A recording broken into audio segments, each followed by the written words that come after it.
Plenum kan menyatakan bahwa ada peristiwa penjarahan dan kebakaran di gedung tersebut ya Bu. Pak, apakah memang kedua orang ini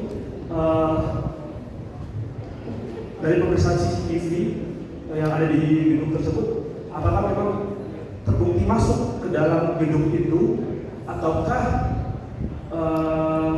terjebak? Gitu. Itu yang kedua Pak. Walaupun memang tadi Bapak bilang ini belum selesai ya, masih berlanjut. Jadi saya minta izin ke penyidik dulu, bisa nggak menjawab atau boleh nggak menjawab sebab kematian di sini? Gimana Pak? Penyidiknya ini kan dari Reskrim Polda itu. Boleh ya saya menjawab? Biasanya memang kalau proses residensi itu kan kita hanya mengungkap hasil, tapi untuk lengkapnya nanti sampai sebab kematian itu kita tuangkan dalam visum, dan visum itu punya penyidik. Dan dari pemeriksaan kedokteran forensik lengkap yang pertama itu memang ada beberapa tulang yang kita periksa, dari tulang tengkorak, tulang panjang, dan tulang yang masih bisa kita lihat, tulang panggul.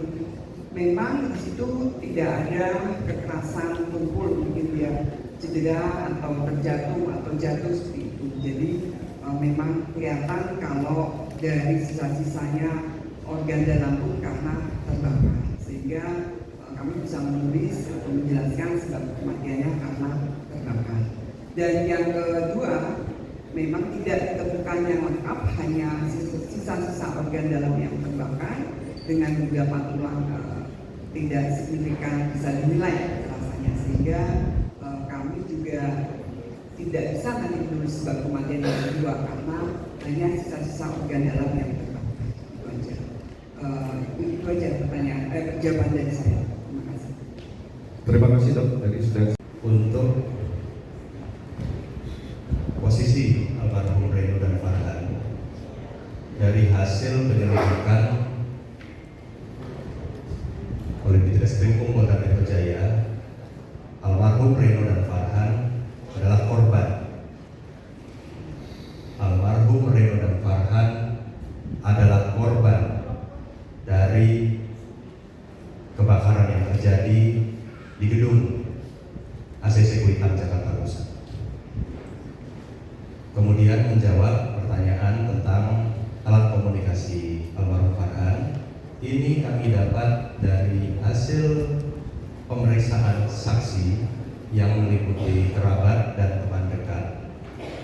Kami mendapati dari hasil penelusuran periode September sampai Oktober bahwa sebelum terjadi aksi unjuk rasa dan kerusuhan yang meluas di Jakarta, almarhum Farhan menggadaikan handphone berikut nomornya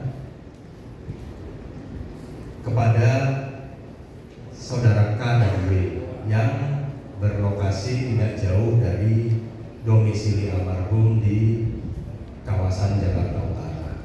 Ini kami konfirmasi, jadi almarhum melalui perantara temannya yang sudah kami